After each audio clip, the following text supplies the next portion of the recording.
What's up, guys? This is Alfred Robles, and you're listening to the Dope Dealers Podcast. I'm in a double mind. I'm living a double life. Real hectic. I was taught to double mind. I was taught to ask no questions. We live in a double life. Dope boy life get hectic. But I'm willing to double mind. But I'm willing to double mind. Dope boy life get hectic. We live in a double life. Dope boy, show you about that work, boy. Show you how to get it when you coming from the dirt, boy. You could come up missing just a picture on a shirt, boy. They eat you for dessert, so stay alert. That's how that work, boy. Too many killers, not enough fitters. Too many deals, not enough dealers. Back in the day, you had to go and get her. Nowadays, these bitches come with filters. You come with paper, I come with the coat. Ain't nothing stepped on, it's coming from the boat. I could teach you things you should already know. Like never leave the money in the house with the dope. Soul sacks by the seashore, alongside them seashells. Guns smoking like Ezel, waves spinning like spree wells. This road gon' be rocky, please put on your seatbelts. I'm gon' get it to you, even if it's through Gmail. Woo! It's been a while since you heard the bell, right? Ladies and gentlemen, boys and girls, we're black. Dope Dealers Podcast. Man, we are so happy to be back. It's the Dope Dealers Podcast. It's the world's most dangerous podcast, episode 160. We are back. It's your man, Dope Dealer host. Well, it ain't no really one or two. Dope Dealer host Jamal Dome. Y'all know what it is. We're a little rusty, so give us a chance. You know what I mean? We're going to be a little rusty. It's your boy, Jamal Dome, man. And Tobe Hicks, TOBEHIXX. Absolutely, man. Check us out, Dope Dealers Podcast on Instagram and Twitter, Dope Dealers Podcast, man. And also on YouTube. Follow us on YouTube. Subscribe to us. It's at Dope Dealers, and that's Dope Dealers with an S, man. Woo, man. We're going to be a little rusty, man. It's episode 160. It's been probably about 8 months since we've been off, man. I know you guys been missing us. A lot of you guys been hitting us up. It's just life has been happening, and we was trying to get back into a studio, so just a bunch of stuff been going on. But you know what, man? Better late than My never. grandmother, 103. It's a whole lot going on. Whole lot going on. But Toby, who we do it for, or who we always do it for? Man, shout out to the troops, the Army, Navy, Air Force, Marines, Coast Guard, National Guard, Bloods, the Crips, Essays, and some of the Woodpile. Absolutely, man. We are back, man. So listen, we're gonna get right into it, man. This episode 160 is called Katt Williams versus Everybody.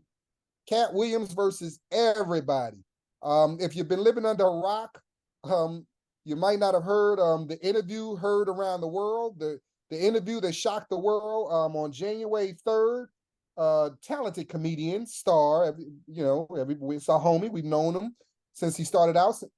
Toby, Katt Williams decided to go on Club Shay Shay, which is Shannon Sharp's podcast, which I had no idea was actually called Club Shay Shay. I thought that was like a nickname for the show. Oh, no, you didn't know that?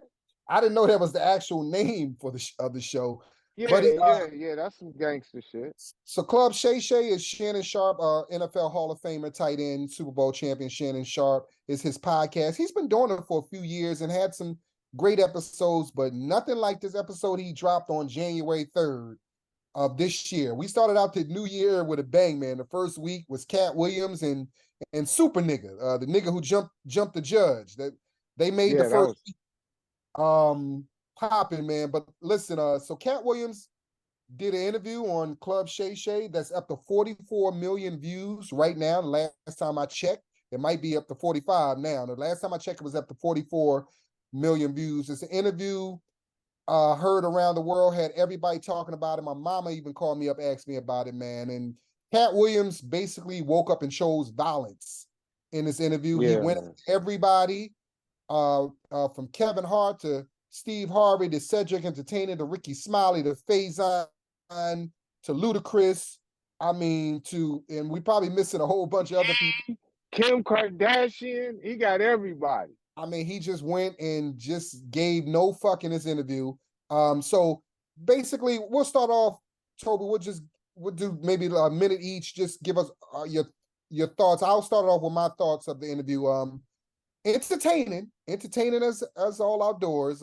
3 hour interview, very entertaining. Full of lies, full of half truths. Some truth to it. I thought I keep it real.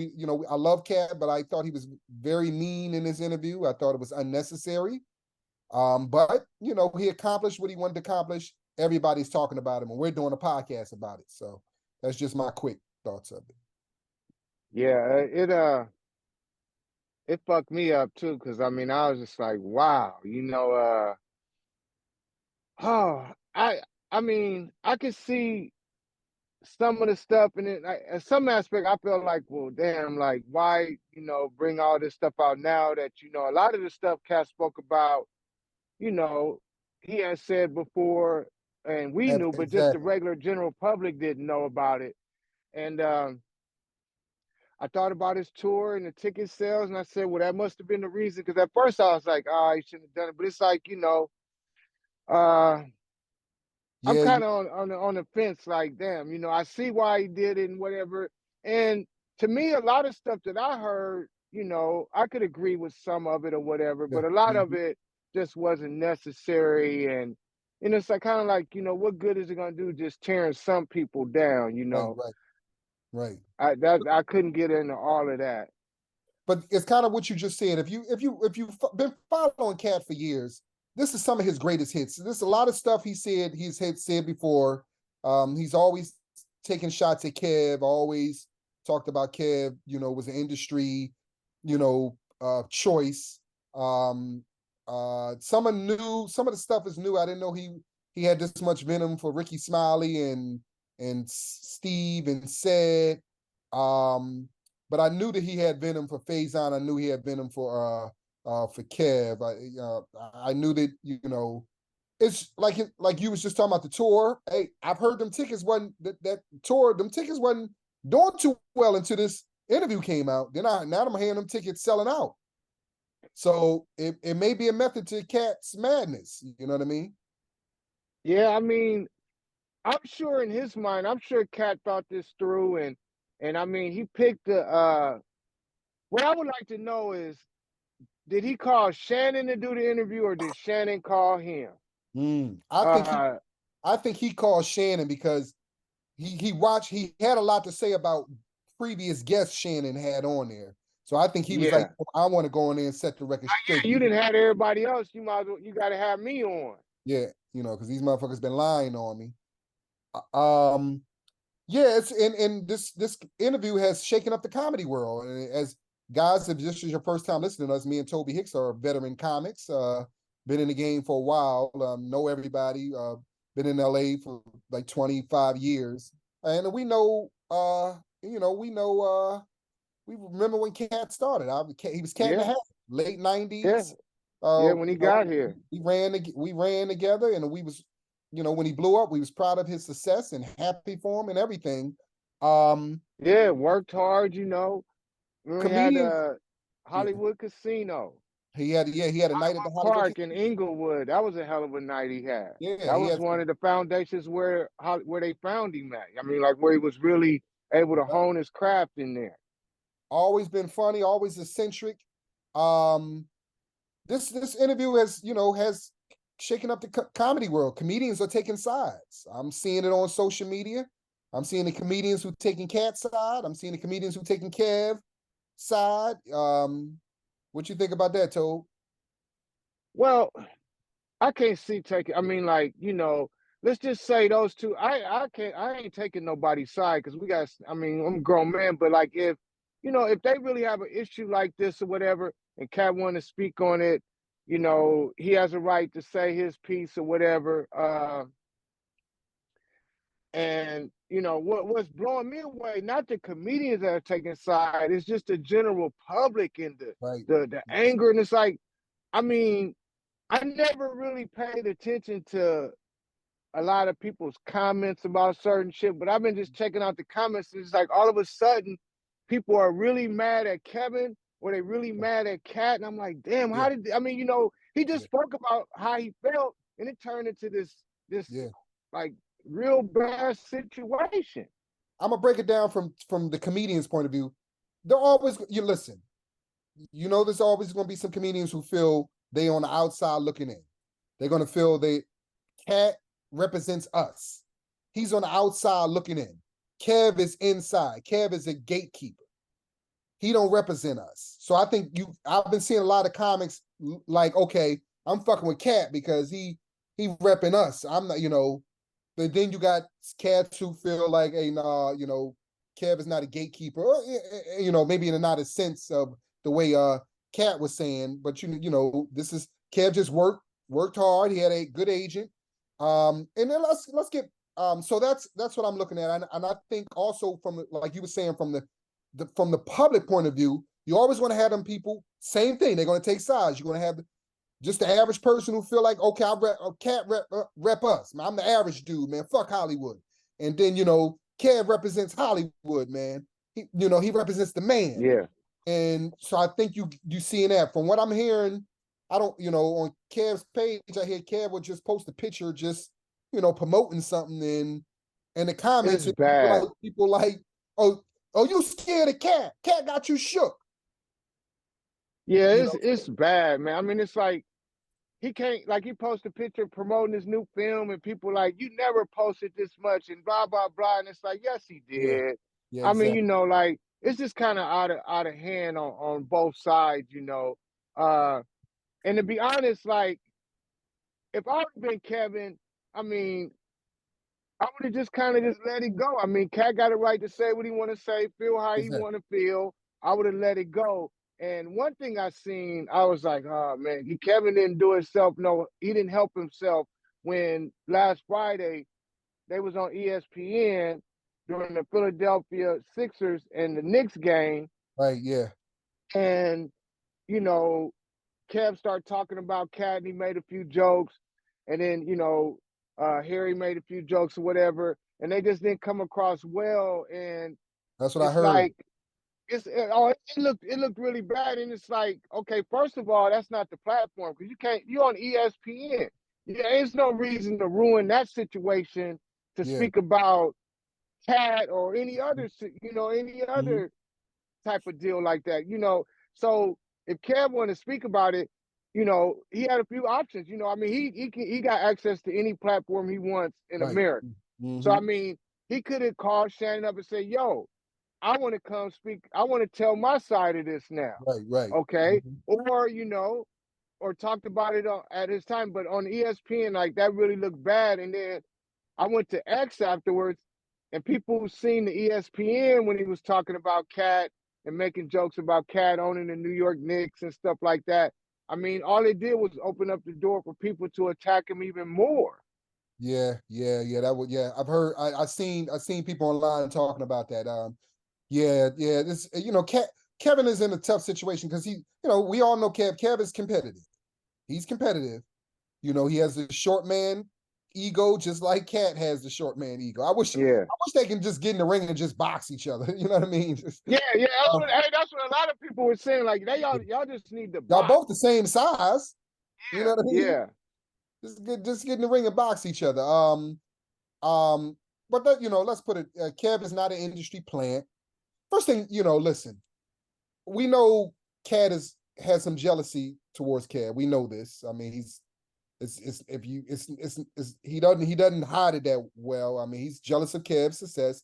He feels that he at one point was at that level, but you are the reason you didn't, you are the reason where your career went, Katt, not Kev. We know that Katt was supposed to star in Fool's Gold, but he couldn't. He had some issues with the criminal thing, so he couldn't leave the country because they filmed that in Australia. So they gave the role to Kev, and that's a role that Kev really helped his career, launched his career. I'm sure Katt feels some way about that, but is that Kev's fault? You know what I mean? But no, yeah, I mean, yeah, that's not his fault. If they are, like when he said that, when Katt said that, all the roles Kevin was offered, he was offered. I mean, maybe that's the truth. Maybe it doesn't matter. But the point is that, and also, if you turn down certain roles, how you gonna be mad that somebody else took them? Facts. I mean, Facts. that's the part. If That's you the only can't part. leave the Like, oh, country, I mean, you can't mad at Kev. They cast the next person, like, whoever it was gonna be, yeah, Kev is not an industry plant. Kev has a great manager and a great agent. That's, you know what I mean? And Kev works hard. And Kev is talented.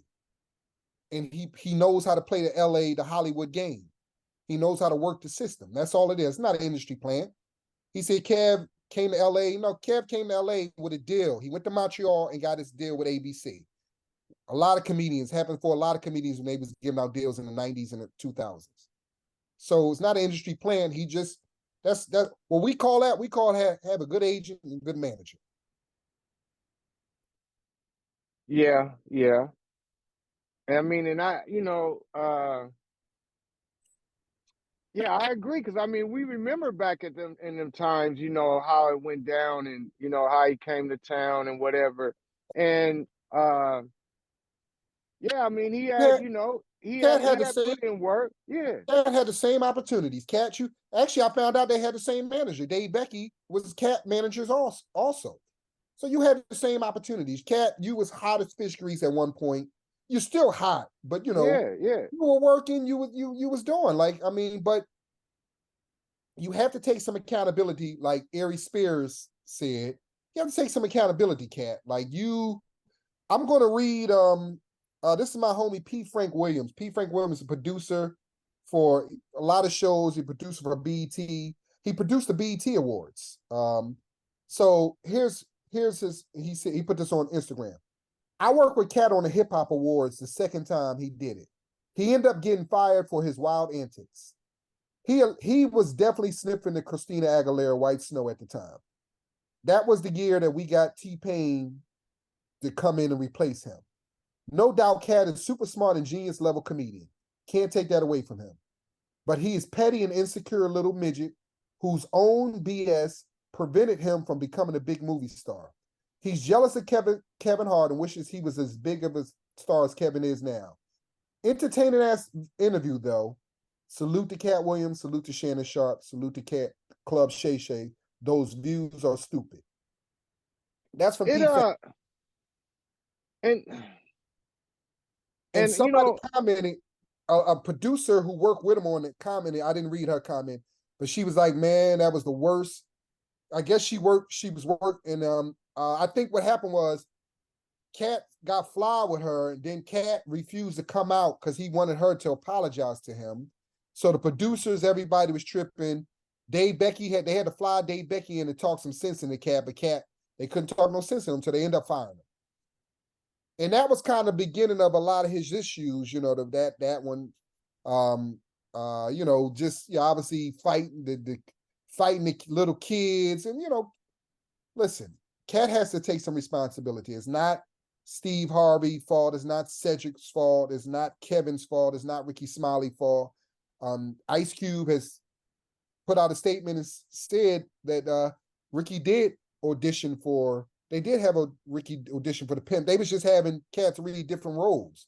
And then once they see him audition, they was like, okay, he's perfect for the Santa Claus and Katt is perfect for the Pimp. But it's, so we know this. Katt know that actors come in and read for different roles.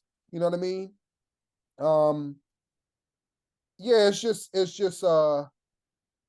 just unfortunate, man. It's just, but like I said, it was a very entertaining interview.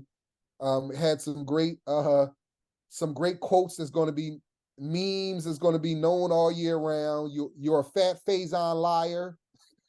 yeah. I mean, and how he told Shannon that he hang around, he like recognizing losers. I was just like, He said wow, you this have is an uncanny allegiance to something to to losers. Like, losers. Yeah. yeah.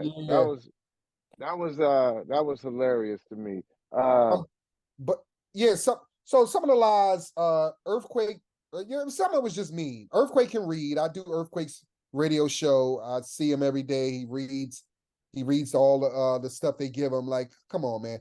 If you're talking about Earthquake, why his sitcom, because Earthquake had I think he was he was talking about Earthquake's pilot. Earthquake pilot didn't get picked up, not because Earthquake couldn't read.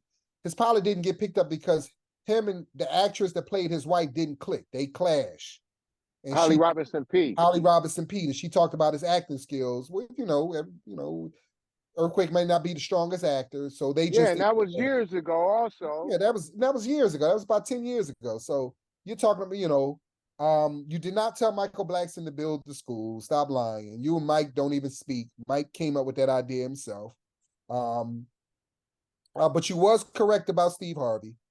You was correct about everybody knew the hair was fake, and Steve did call the set of Ocean's 12 to try to get Bernie Mac's role. Bernie has talked about that and said that in interviews. So that's unbelievable. There, I believe it. I'm not saying like, damn, Steve, that's some crazy shit to do.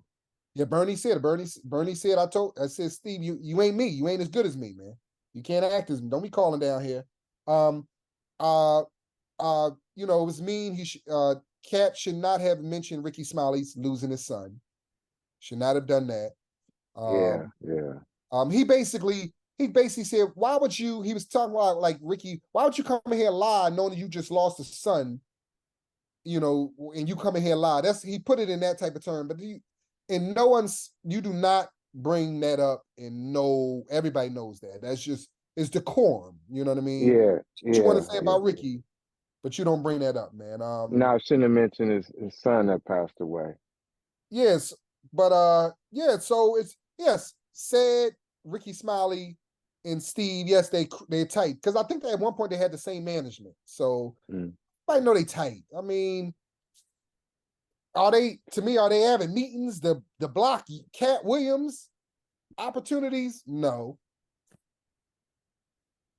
And maybe, and the fact he said stole his joke, I could believe that. That doesn't sound like it's unbelievable. I could believe that. Everybody knows Sad has a lot of writers. So just like in Kev's situation, the writers might have brought him something that, I've seen both of the jokes. I remember Katt joke with the car. That was one of his signature jokes. Everybody knew that. Listen, you know what I mean? Sad joke. Sad just claimed that he's been doing that joke for years. Come on. You know what I mean? Now everybody, now we got all a bunch of, everybody online. Somebody stole my joke. He stole that joke. Yeah, now it's just out of control. Yeah, Bernie Mac joke that he ended the stock joke that he ended Kings of Comedy with. I guess it was a tape of a kid doing a joke 10 years ago, but it's a stock joke. So, but the audience, they don't know what a stock joke is. So now Katt's like, man, Bernie stole that joke from that kid. But me and Spank was on Twitter telling people, trying to explain people, it's a stock joke. Anybody can do it. Yeah. But we was trying to, so you know what I'm saying, the public they didn't know what a stock joke was. They just thought Bernie stole the joke from the little kid. But see, that's why too, also though, in that aspect, when it comes to stock joke, like I never been into like those type of jokes, because usually I have a couple stock jokes I use. It can't do nothing but create a problem. I have some stock jokes that I use, but I always tell the audience before I do it, this is a stock joke.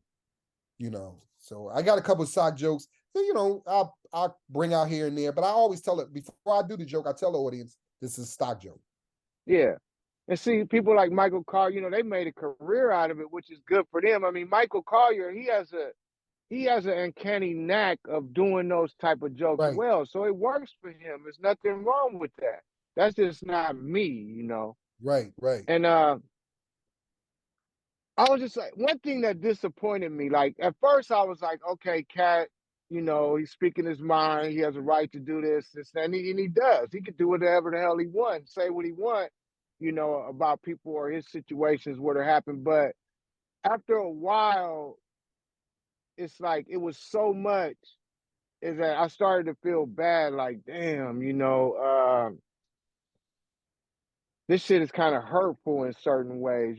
It's okay to tell your side of the story or how you feel, or speak about Kev if you whatever, but when you do it, like, I've never been a jealous person. I've never ever looked at somebody else's situation and felt bad about mine. Been like, damn, why so and so got this, or why they on TV, or why they get this, or why I ain't get. I've never been that person, and I'm grateful and I thank God that that's never bothered me, because if that shit bothered me, oh man, I'd really be all fucked up if I was worrying about other people and their success. Mhm. So uh I was disappointed, like, because it kind of seemed like after a while that maybe it was a little jealousy or whatever. And I know, everybody's different. Some people are jealous, some, and that's understandable. It ain't, but it's so you can't let your jealousy, if you're jealous, turn into just a bitter anger and attacking people. Right, But right, like I right. said, I mean, I did agree with some of the shit Katt said. Yeah, yeah. I mean, it's like I said, it was sprinkle, truth sprinkle, and salute to Katt. Listen, Katt has been generous to a lot of comedians. We salute Yeah. that. What he did for Melba Moore, the Walk of Fame, great. I mean, Katt. I've seen Katt come in the club and just give out. He ain't never give me no money, but I've seen him pass out money in the club. Yeah, I mean, and adopting the kids, taking Yeah, care of them. So I mean, he's done a lot of good. And done a lot of one good. thing, you can't find a comedian who said Katt underpaid him, Yeah, or right. didn't treat him right when it comes to the pay. Mhm. No one speaks bad of him about the pay. He does. He does It's just good. He does good, and Kev also is very generous to the Plastic Cup Boys, man. Um, but Katt know what he doing. He made sure he booked Tory. He booked Tory for a couple shows in this tour. Which Yeah, are but now I that's mean, she had generating. worked with him before, but now people didn't know that though. Yeah, If you ain't in the comedy world, you didn't, people didn't know that she had been working with him before. They thinking that this is just something that happened now. And I went to the comments on that, and people attacking her, they attacking right. Katt, they attacking Kevin, they insinuating they having a sexual relationship. I'm like, this is just out of Yeah, control. yeah. But Katt know what he doing. Katt Yeah, yeah, yeah. put on some dates. He know what he's a hell of a marketer. Yeah, yeah, he really and I mean he really gonna take us towards it, because now, yeah, everybody, they want to come out and uh see him after he said that shit. But like when it comes to him and Kev, those two, I'm hoping that one day they could be cool, or have a conversation, you know, uh just get rid of, I mean, like, just get over the shit. And I seen an interview yesterday that made me think, okay, well, maybe because it's a good thing, and maybe one day it'll happen. And hell, this shit done got so out of hand. I start thinking that Kev might be in on this shit. And they might just come with a map. They can sell out stadiums together. That's If true. they come together after this and they say, hey, we reconcile, we on tour, just them two. They're the only two that need to hit the stage. They can That's take true. turns. They can Hmm. take turns closing, or however they want to work it out, and they can make a killing. They can turn this into something. Not that they need the money, but shit, if it's into the marketing and capitalizing, you might as well go all the way with it. And I seen D.L. Hughley tell a story, and when he told it, I remember hearing about it back in the day, but it has slipped my mind, because he was saying he hoped one day they'll be cool, because he was saying how back in the day him and Eddie Griffin got in a fist fight. Yeah, yeah. Hmm. And after he mentioned it, I remembered it from hearing about it back in the day. And he said now they cool. Now they talk all the time. They check on each other. They hit each other on their birthdays. Uh, he said they work together sometimes. So they were able to iron out the differences. And the way he explained it, it made me have some hope that maybe Katt and Kev could do this, because realistically, what bothers me also is that uh, it uh, it kind of created a real kind of challenging energy for all Black comedians. Yeah. I Hmm. mean, since this interview, yeah, other people start saying, well, so-and-so took my joke. People that weren't, it has nothing to do with Katt's interview and his situation and what he said. Now everybody's going at everybody, Right. saying this is the year of, we're going to tell the truth. I mean, shit done got so out of hand. I mean, it even got out the comedy world and got to Stephen A. and Jason Whitlock. I mean, Yeah, it's just, yeah. we less than 2 weeks in, and it's just been anger. So that kind of, I hate to see that. Yeah, yeah. Well, I mean, well, listen, man. We started off the new year with a bang. Hopefully, it's not about taking sides. Hopefully Katt can heal whatever he needs to heal. And it's not just, listen, him and Steve, him and Said, everybody seen, nobody came back with any venom, none Steve. Of course, I didn't expect Steve or Said was Yeah, all love. they little. I mean, they little. I mean, they old enough where they ain't getting into Yeah, that. they I not mean, they it's not in shit. danger. I mean, what Steve gonna come back and say? My hair was real. I Facts. mean, what the fuck he gonna say? That shit was like. I mean, I mean, any barber could tell you that. Any Facts. black barber, I should say, for sure. Facts. I mean, I'm sure some white ones could tell you too. Mm-hmm. But uh,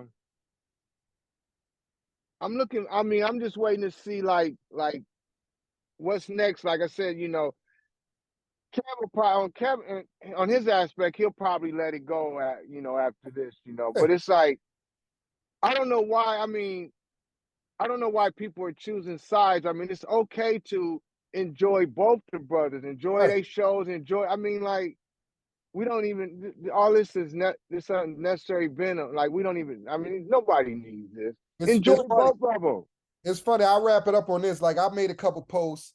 I was just like, telling like, he didn't tell blacks to build that school. Then it'd be somebody in the comment be like, man, Blackson ain't helping you out. Like, why and then I'll make a post about what Kev, when he got out to LA, what was going on with him.